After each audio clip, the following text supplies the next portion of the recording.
think that I've really gone over how immunity works. I've been through the lymphatic system, but here's going to be a quick overview over the entire immune system, both the innate and adaptive body defenses. So innate are those that do not react in particular to any antigen. An antigen doesn't trigger their action. They are already there. They are already doing their job regardless of what is trying to get into the body, whereas adaptive defenses are not going to do anything until they've been stimulated by an antigen to mount an immune response.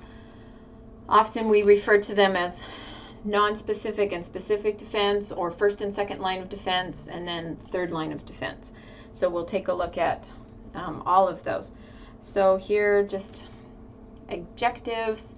We'll look at the surface membrane barriers, protective functions, phagocytosis and natural killer cells as part of the second line of defense, as well as inflammation and antimicrobial substances such as interferon and complement, how fever as a second line of defense works, and then the rest of them will get into specific defense. What is an antigen and how do they work? B and T cells, where do they come from, where do they go, and what do they do? Macrophages and the other phagocytes, what immunocompetence and self-tolerance are, humoral immunity, plasma cells and memory cells as an aspect of humoral immunity, and then active and passive humoral immunity. Then cell-mediated immunity, we will talk about antibodies. We probably won't talk about monoclonal antibodies though. And then cell-mediated immunity, and how do we activate and clonally select for T cells, which we also do for B cells, and then the functions in the body.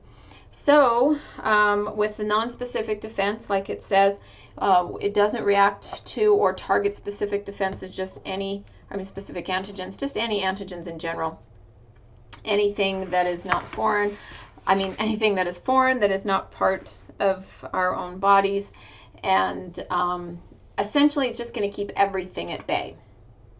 So the first thing that we have, our first line of defense, are our skin and mucous membranes. So physically, we have multiple layers of skin.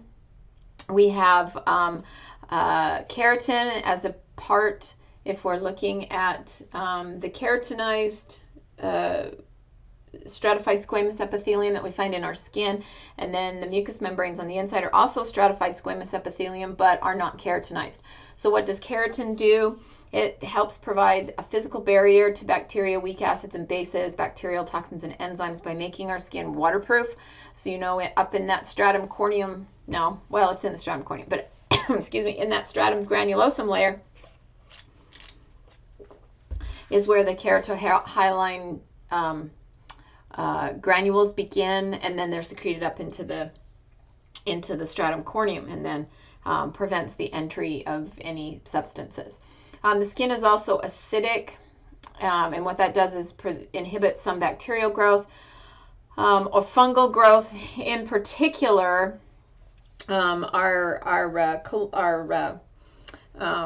natural body flora that grows on our skin does help prevent fungi from getting a foothold, because when it gets a foothold, those little rhizomes stretch out and go in between the different layers of stratum corneum, and it is very, very difficult if you've ever had a skin fungal infection to try to get rid of. It's nasty.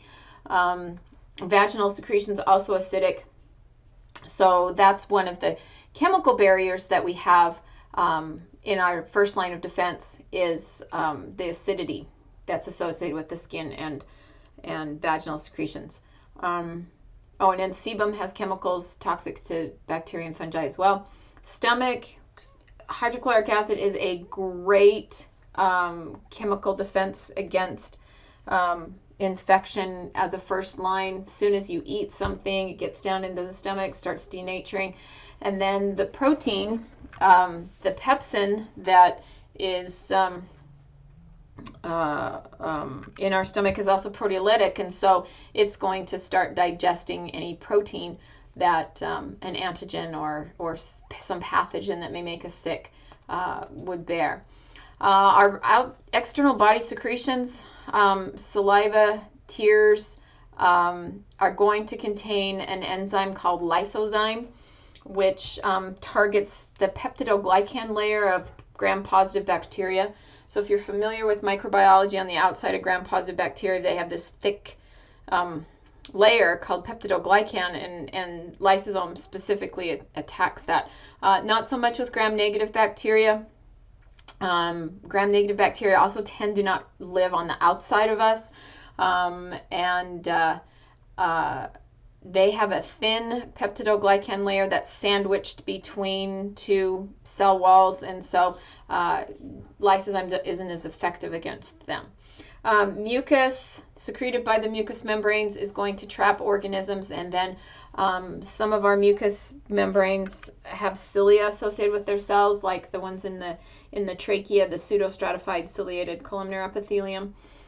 And so that's going to help sweep the trapped material up the trachea, up into the larynx and into the pharynx, where then we can swallow it down into our stomach. And one that I'm not really going to get into is the genetic lack of receptors or inadequate supply of nutrients. The genetic lack of receptors is really an interesting thing. I'll just talk to you about that really quick. Some babies born to HIV positive women, okay, let me just put this way. If you are a baby and you have an HIV positive mother, you will be infected with HIV. Now, there's a difference between being infected with HIV and having AIDS. So some babies are infected with HIV, and we know that they're infected with HIV because they have antibodies that are present against them. However, they do not come down with AIDS because they do not have the receptor for the AIDS virus, the HIV, that is found on the CD4 or the T helper cells, called the CCR5 gene or CCR5 receptor. And so these babies have just not inherited this gene, and therefore they have a genetic lack of CCR5, and now HIV cannot infect them. And so that's one example there. And then inadequate supply of nutrients has to do with why individuals that are heterozygous for heterozygous for sickle cell anemia. So they have, the dominant trait that makes them normal, and then they have the recessive trait, which would cause some of their cells to sickle. They do not get malaria. So they are immune to malaria. And so there's some stuff about that, but we're not going to get into that. So anyway, if you want to read more about that, why do heterozygous individuals, those who possess the sickle cell trait, don't get malaria? All right, so that's our first line of defense. Our second line of defense then has 5 aspects to it. One of those is 2 groups of cells. We have the phagocytes and we have the natural killer cells. So the phagocytes come in 2 groups. We have the monocytes that will turn into macrophages once they exit the capillary, or actually the post-capillary venule is where diapedesis will happen. So they'll leave the bloodstream, and then they'll go out into the tissues, and then they turn into macrophages there, and then neutrophils. And neutrophils are also phagocytic, and they are actually the first ones that come to the site of infection. So they'll get the signal, they'll come out in massive numbers, huge numbers, and we'll get more into this a little bit later, but they'll come out and they'll flood your tissues, but they can only engulf a few antigens before they go through apoptosis. And if you're not familiar with apoptosis, that's programmed cell death. So instead of dying and becoming necrotic, they die on their own terms. And so they'll eat the germs, and then they will go through apoptosis, and that way you don't have necrosis happening. It is cell death, but it's programmed cell death, and your body has a good way of getting rid of that without toxins spilling out and that kind of thing.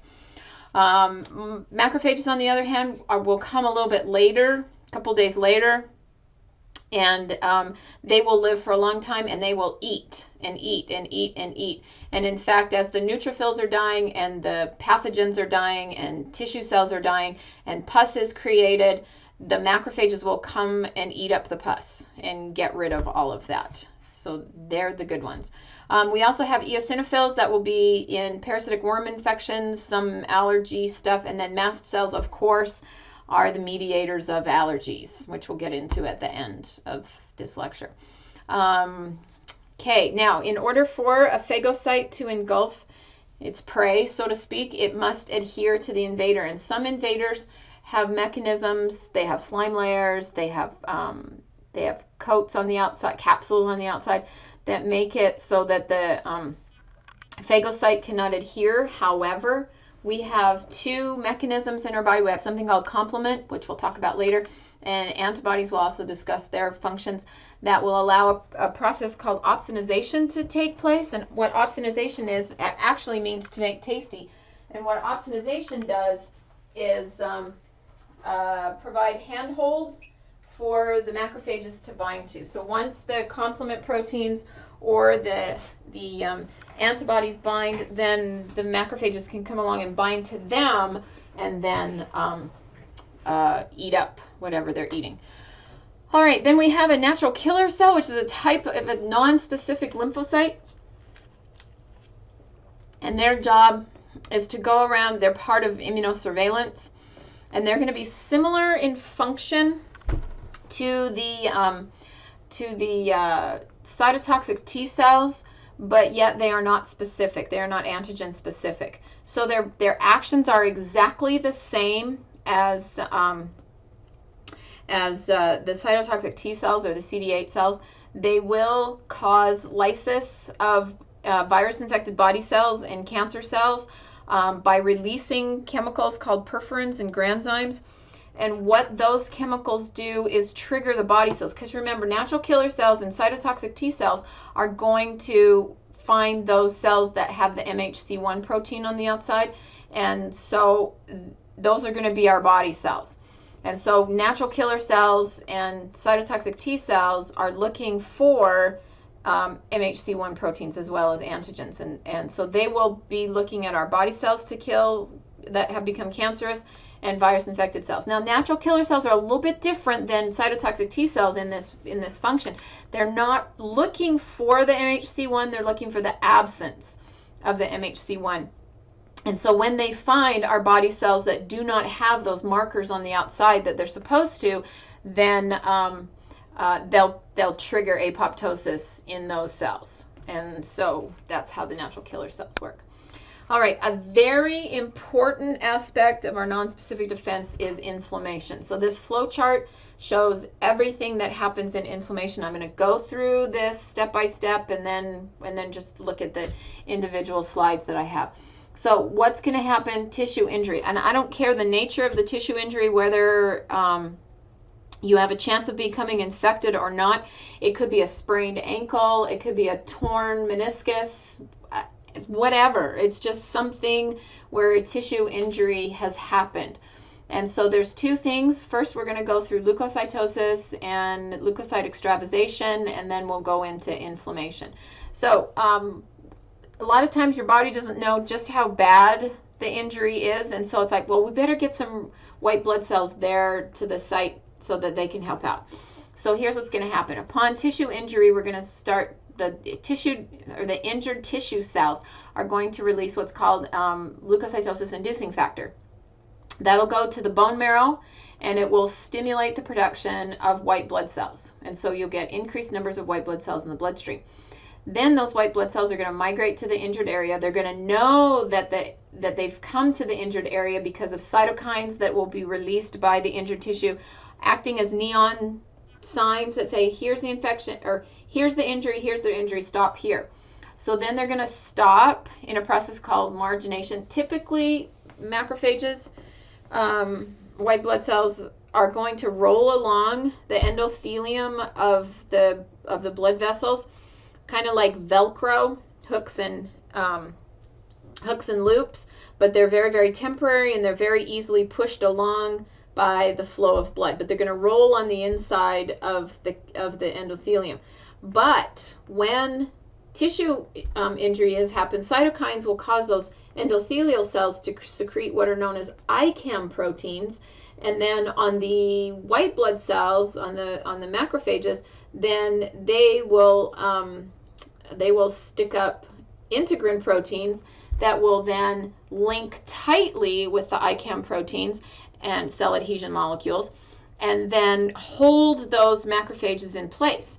And then more chemotactic factors or more cytokines come and trigger the next step, diapedesis, where the cell reconstructs its cytoskeleton so that it becomes very flat and can pass through the capillary walls, and then the macrophages and the neutrophils will migrate to the site of the injury, and phagocytosis of the pathogens and any dead tissues will happen, notice, by neutrophils in the short term and by macrophages in the long term. Pus may form, and then the macrophages will clear the area of debris, and then healing can happen. All right, but that's not inflammation. So let's go to inflammation. So what's going to happen, again, tissue injury is going to trigger mast cells, which are typically out in your tissues, out in your skin. It can trigger complement proteins. We'll get to that. Other chemicals like the kinins, bradykinin, and the other one I can't think what it's called, and then prostaglandins. And so all of those are inflammatory chemicals. And the chief inflammatory chemical of this group is histamine. So what does histamine do? Well, it causes vasodilation, and it causes increased vascular permeability. So these are the two things that histamine does. Now, why would we want to do that? We'll get to that in a minute. And also, these chemicals can do the chemotactic factor, act as chemotactic factors, and bring the leukocytes, the white blood cells, to the injured area. But these are the two things that I want to focus on right now, is the vasodilation and increased vascular permeability. You're probably familiar with the 4 hallmarks of inflammation. They are heat, redness, pain, and swelling. So 2 of these are caused by vasodilation. So what vasodilation does is cause local hyperemia, or increased blood flow to the area that is going to make the area warm, and it's going to make it red. Now notice with the heat, oh yeah, there's an effect of that, but there's nothing with redness. Redness, it just identifies to you, because of that increased hyperemia, that there's infection there. Okay, so you know, you've seen how red an infected body part gets. But redness doesn't do anything, but the heat most certainly does. And so by increasing the temperature, of course, because your temperature is regulated by your blood, this increased local temperature increases the metabolic rate of cells so that healing is promoted. So mitosis is going to happen at a much rapid rate if it's hotter, if it's warmer. And so we want to warm up the area. So why do we put ice on things? I'll get to that in a minute. Okay, then I don't know. Maybe I won't discuss that. I haven't decided. I don't know that I got time to do that, because that's a sore spot with me. Anyway, okay, so then what else do we get? So we get increased capillary permeability, our capillaries, and actually it's not our capillaries that will leak fluid, but the post-capillary venules. So just after the capillary bed is what gets leaky, and that's where the fluid that's going to come out, exudate, because it's leaving the bloodstream. And it's really plasma that's coming out. Now, in our plasma, we've got a couple of things that are going to come out here. One of them are protein-rich fluids, and so now we have nutrients and things that the cells will be able to use to heal. But along with that leakage, we're going to get swelling, obviously, and we're going to get pain due to the swelling and the stimulations. The bradykinins are often pain stimulators. So why do we want pain and inflammation? Well, it's to make us stop doing stupid things so that we don't do it again. Now, we didn't necessarily do a stupid thing, but it's to let us know, don't keep using that inflamed body part. And then swelling is because we want that nutrient-rich fluid out to the area to nourish the cells to promote healing. Now, another benefit of this fluid that comes out of the postcapillary venules is that there will be clotting proteins. So the same clotting proteins that we saw in inflammation, then in coagulation, are the same ones that will be out here in the tissues. And what they're going to do is wall off the area and try to contain the germ, the pathogen, at the portal of entry.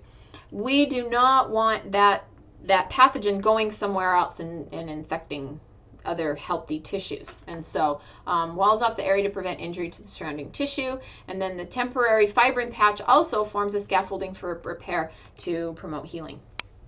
So that in a nutshell is how inflammation works. So it's triggered when the body tissue injury occurs. Why do we have it? Prevents the spread of the infection or microbes, disposes of debris and pathogens, and enhance the repair process. Again, redness, swelling, heat, and pain, sometimes impairment of function. So here are the chemicals that are released, and we're going to get into complement in just a minute. And then hyperemia. So when the tissues get congested with blood, we're going to get heat and redness, and then the exudate that comes from that is going to cause the swelling and pain. Now, here's another reason why we have edema, why we have swelling, is to help dilute harmful substances as well. And there's the nutrients and then the clotting proteins to isolate the injured area. Here is the phagocyte mobilization or leukocyte extravasation, however you want to say that. So we stimulated the white blood cells to be made, and then they stuck to the site of infection, margination, and diapedesis. So they rearrange their cytoskeleton, so they flatten out, and then chemotaxis will cause the neutrophils to follow the chemical trail that will get up to wherever the infection is. Okay, so then I went through all of those, all of that, and so there's that. And then I already talked about what pus is. Okay, so another second line of defense is interferon. So here's what happens with interferon. It is a chemical produced by our body cells that it interferes with viral replication. But we don't start stimulating the production of interferon until we have been infected with a virus. And so here's what happens. One cell's going to get infected by the virus, and it's like throwing itself on a grenade. And so it got infected. Here comes the virus, and it injects its nucleic acid, and then instructs, and then essentially commandeers the replicative and protein translational process of the cells, and then the cell, the body cell, the host cell, essentially becomes a virus baby factory. And then once the viruses have been made, then the cell will be lysed in order for the viruses to leave. And so if you've been infected with the body cell, you're done. You're never going to get better from viral infection if you are a body cell. Inevitably, you will be lysed and you will die. So we want to reduce the number of cells that become infected. So once the host cell becomes infected with the virus, as the viral DNA becomes incorporated into our DNA, it sits down and triggers the production of, or turns on the genes for interferon production. So here's the messenger RNA. So we transcribe the gene for for interferon, and then the cell produces, then we translate it, and we produce interferon molecules, which we package and secrete to the interstitial fluid, to our surrounding cells.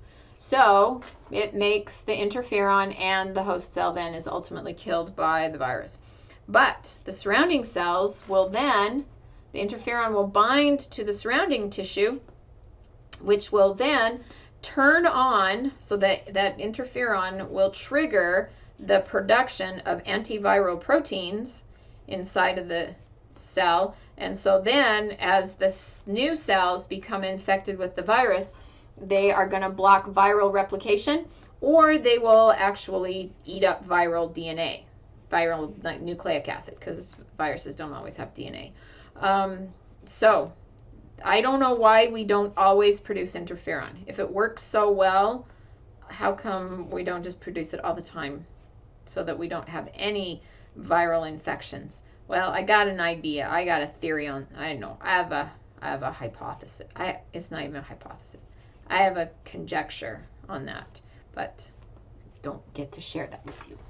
Okay, so there is that. So there's how interferon works. Interferes with viral replication in neighboring cells, stimulating them to produce other proteins, block protein synthesis at the ribosomes. Activates macrophages and mobilizes natural killer cells. Okay. Now, complement. Here is complement. So floating around in your bloodstream right now, you have a bunch of proteins that are not active. Actually, let's go ahead and look at the definition, then we'll go back to that picture.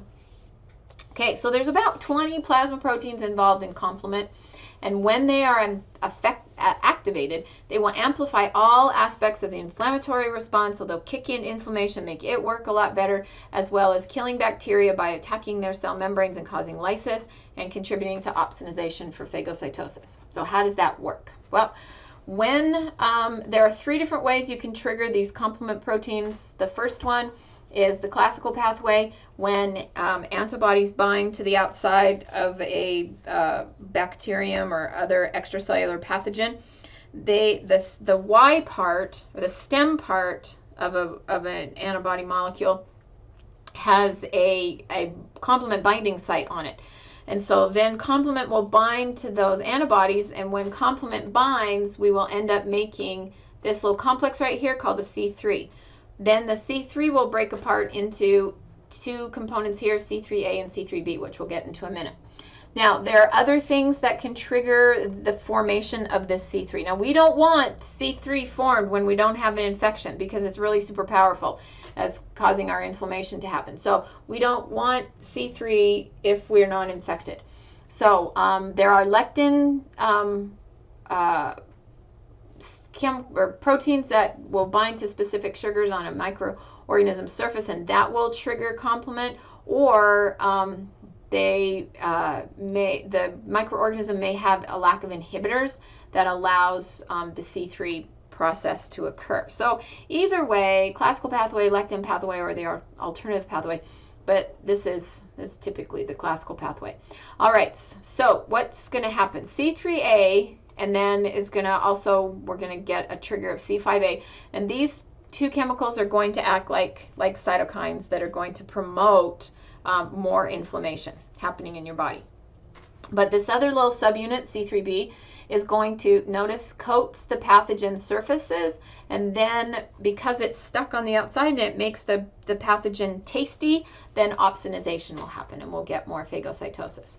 Otherwise, we are going to produce what's called a membrane attack complex, which is MAC.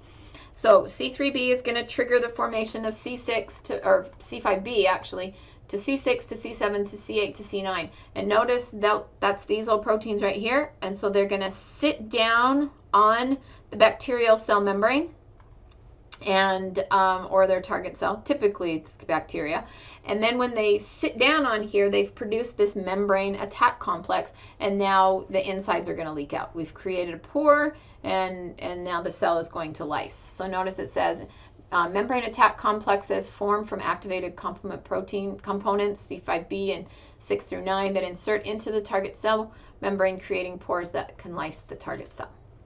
So that's how that happens. Okay, and then the last one, and I'm going to stop here, and I'm going to make a separate video for specific immunity. Our last non-specific defense, our second line of defense, is fever. So when the macrophages are activated out in the tissue, they're going to send out additional signals that say, hey, guess what? We need some help because it's really yucky out here in the trenches, and we need your whole body to do something. And so it will secrete, the macrophages will secrete chemicals called pyrogens, which mean fire formers. And these are the fever-causing chemicals that are going to go to the hypothalamus, because that's where body temperature is regulated from. And so if you need to increase your body temperature, send the pyrogens to the hypothalamus. The hypothalamus then will ramp up your body temperature. And why do we want that? Because heat inactivates bacterial enzymes. It also keeps iron and zinc sequestered in our liver and away from the bacteria because they need that for their cellular function. And then, like I said, if you have a warmer than normal body temperature, mitosis will happen at a rapid rate, at a more rapid rate. And so that's why we have fever. And so that's why you should not, at the first sign of a fever, take a fever reducing medication like Tylenol or acetaminophen, ibuprofen. We want fever to work for a while. I have a cardinal rule in my family, and now that my kids are grown, they'll probably do the same thing with their kids. I don't give them anything if their fever is below 102.3. I don't know why I picked 102.3, because that's just when they got crabby and felt bad and didn't function well, and I didn't want them to be miserable, and I also didn't want them to get a febrile seizure and have denaturation of body proteins and stuff like that if they got a fever of 104 or 105. So I made them suffer through it, and it's good because your body is designed to produce a fever to help fight this infection. And we're still trying to keep it from being systemic, and that's the key in all of these 5 things we just looked at. We don't want the antigens to go systemic. We don't want the pathogens to go systemic, because then we got to go hunt for them. And that's why we have a specific line of defense, or a third line of defense, or specific immunity, or adaptive defenses, which I will do in the next video.